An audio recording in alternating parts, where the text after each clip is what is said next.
Je vis ici avec ma femme et mes 2 enfants, mais pendant l'année, ma famille augmente de 2 éléments. Venez voir, il s'agit de 2 chouettes. Dans un coin de Toscane, Alfio Gionzoli perpétue une tradition séculaire. Il est l'un des derniers maîtres dresseurs de chouettes. Pour Alfio, la fin du mois de septembre coïncide avec la seule compétition au monde de dresseurs de chouettes, celle de la ville de Crespina. Alors, les entraînements s'intensifient tous les jours, au moins 2 heures d'évolution et de complicité avec Freddy, son volatile nocturne.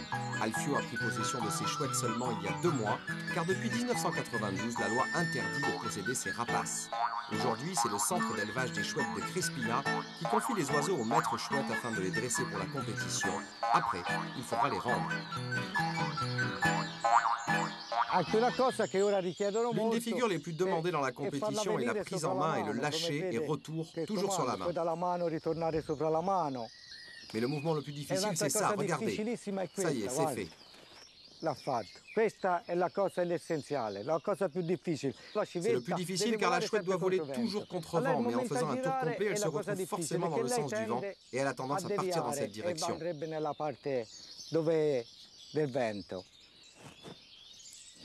Regardez ce qu'elle sait faire.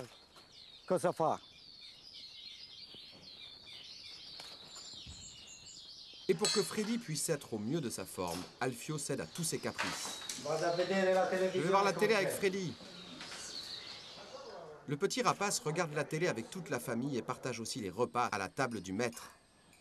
Freddy fait comme nous en famille, il mange aussi avec nous et il raffole des pâtes. Comme pour tout athlète, la chouette a besoin d'une alimentation équilibrée et en Italie, cela s'appelle spaghetti. À Crespina, le jour de la compétition, les maîtres arrivent avec leurs champions sous le regard admiratif d'un public conquis. Les origines de cette manifestation remontent au XVIIIe siècle, quand les chouettes étaient dressées pour la chasse aux alouettes. Les dresseurs venaient alors présenter leurs animaux pour les vendre ou pour louer leur service de maître dans des bateaux de chasse.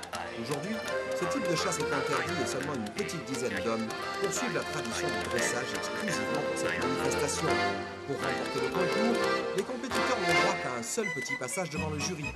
Quelques minutes d'évolution au nom évocateur comme le Saint-Esprit, le Tour de piste, la demi-lune ou encore la Renaissance. Le tout dans la pure simplicité du folklore local.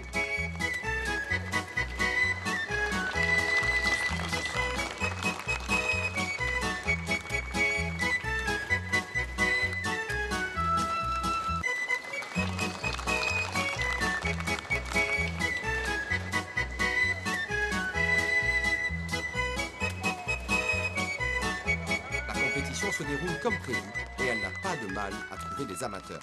C'est une chose très belle, j'espère qu'elle se répétera encore tous les ans. Il y a beaucoup de monde et c'est très intéressant. En plus, les chouettes sont formidables, tout est vraiment très facile. Proprio una cosa affascinante.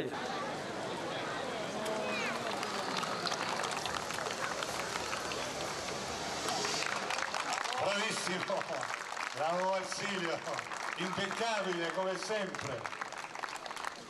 On vous demande le silence, s'il vous plaît. Alfio est le dernier maître à passer et il décide de concourir comme seuls les anciens ont dû faire, sans la ficelle. Débarrassée de la corde, la chouette peut s'envoler à tout moment. Un cri, un bruit soudain peuvent lui faire peur.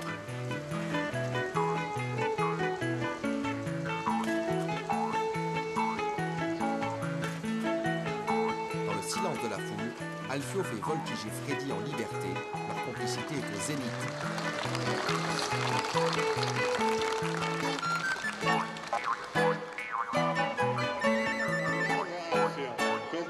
Alfio a encore gagné, mais cette fois avec la manière. J'ai pris la première place, mais la chose essentielle, c'est que la chouette a volé sans rien aux pattes, libre. Les chouettes feront retour à leur centre pour y nidifier. L'année prochaine, à la foire de Crespina, sera le tour de leurs descendants. C'est une longue histoire.